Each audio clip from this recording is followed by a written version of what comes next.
South ఇండియాలోనే biggest sorry store మన Varahi silks మన విజయవాడ ఎంజీ రోడ్ లో డిసెంబర్ 4వ తారీఖున ఘన ప్రారంభం.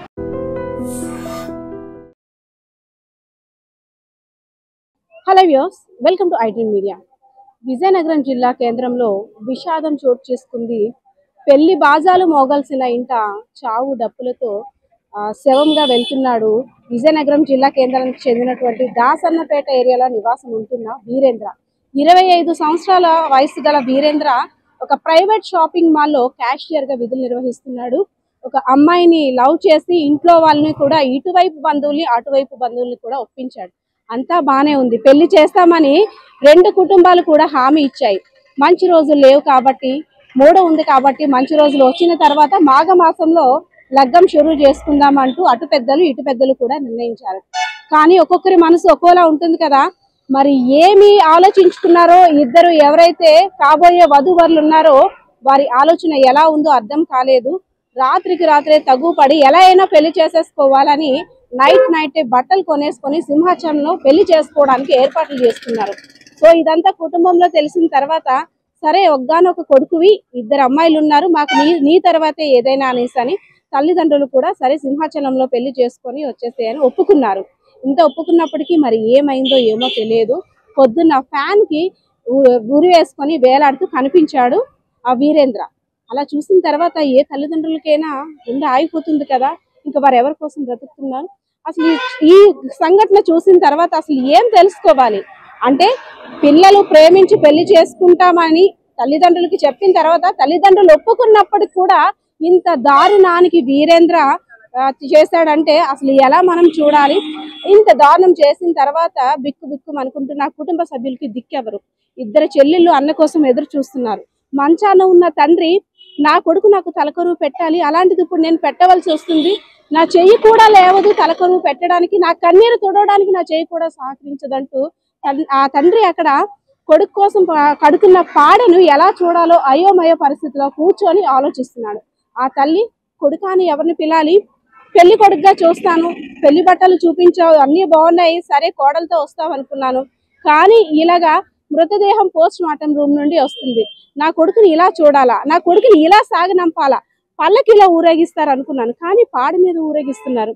నా లాంటి కష్టం ఏ తల్లికి రాకూడదంటూ తల్లి లబోదిబోమంటున్న పరిస్థితి. అసలు ఏమైందో కూడా వారి మాటల్లో విన్నాం. మనం చెప్పుకున్నాము ఇప్పటి వరకు స్టోరీ వీరేంద్ర గురించి.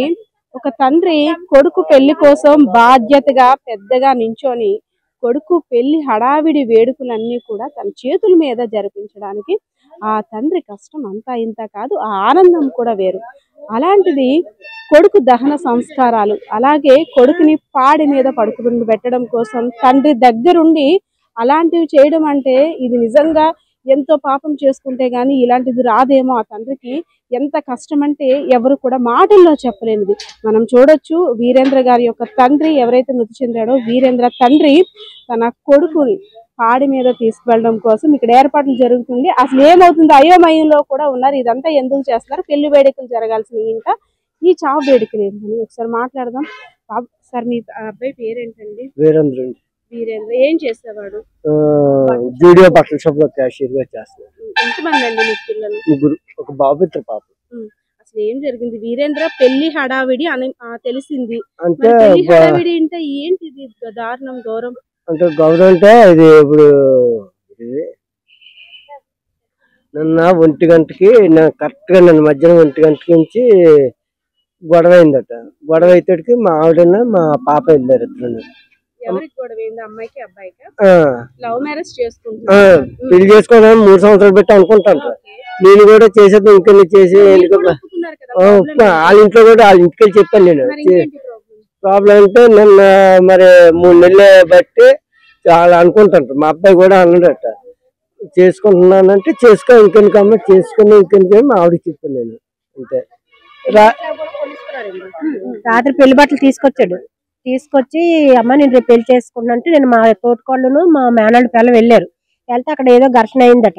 మా వాళ్ళు అన్నారు, మూడం ఉంది, 3 సంవత్సరాలు పెట్టి ఉన్నారు కదా, ఇప్పుడు మూడం ఉంటుంది, గాబరా పడిపోతున్నారు, ఈ 3 నెలలు ఆగండి చేసేస్తాం అన్నారు. ఆ పిల్ల పండక్కి, పబ్బాలకి, పుట్టినరోజులకి మా సావులైనా కదలైనా రావడం చేయడం, ఇక్కడ ఉండడం, ఒక రోజు ఎంత మా ఇంట్లో ఉండడం అన్ని చేయడం అన్ని జరుగుతున్నాయి.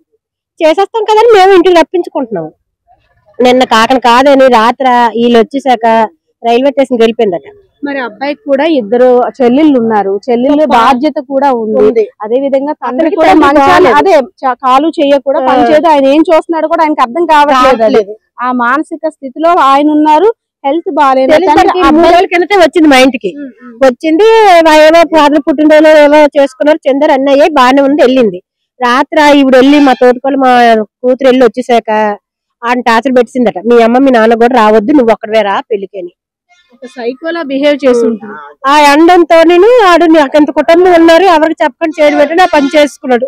అమ్మా ఒక తల్లిగా ఏదైనా జరగచ్చు అక్కడ, కొడుక్కి ఆమెకి ఏదైనా జరగచ్చు. తీసుకున్న నిర్ణయం వల్ల ఫ్యామిలీ గురించి అబ్బాయి అసలు ఎలా ఆలోచించలేదు. ఆ తెల్లవారు వచ్చి అంటది మీరే చంపిస్తాడు, రాత్రి అంతా అక్కడ బాగానే ఉన్నాడని మళ్ళీ మమ్మల్ని నిందేస్తాం. మా పిల్లల్ని మేము చంపించుకుంటామా? రాత్రి పెళ్లి బట్టలు కూడా తెచ్చుకున్నాడు. ఉదయం సంవత్సరాల పెళ్లి అని 9:30 అనేసి బట్టలు తెచ్చుకొని ఉన్నాడు. రాత్రి వీళ్ళు వచ్చేసాక టార్చర్ పెట్టింటాడు. ఆడ ఫ్రెండ్స్ అందరూ చెప్తున్నారు, మాకైతే తెలియదు. మా ఇంటికి వచ్చినప్పుడు బాగానే ఉంటది. ఆ పిల్లలు ఒప్పుకున్న తర్వాత మంచి రోజులు లేవు, సింహాచలం వెళ్ళిపోవాల్సిన అవసరం ఏముందో తెలియట్లేదమ్మా.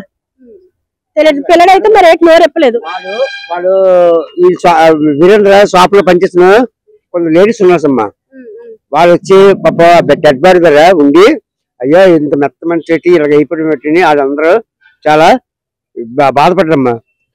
బాధపడిన తర్వాత కన్నీళ్ళు పెట్టుకుని ఏడ్చారమ్మా అమ్మాయిలు అందరూ. అందరూ ఇంత మంచి ఇలాగైపోవడం పెట్టి పాప ఆ పిల్లలందరూ ఏడ్చుకున్నారమ్మా. నా తోటి అంటే నాకు కన్న కూతురుతో సంబంధం.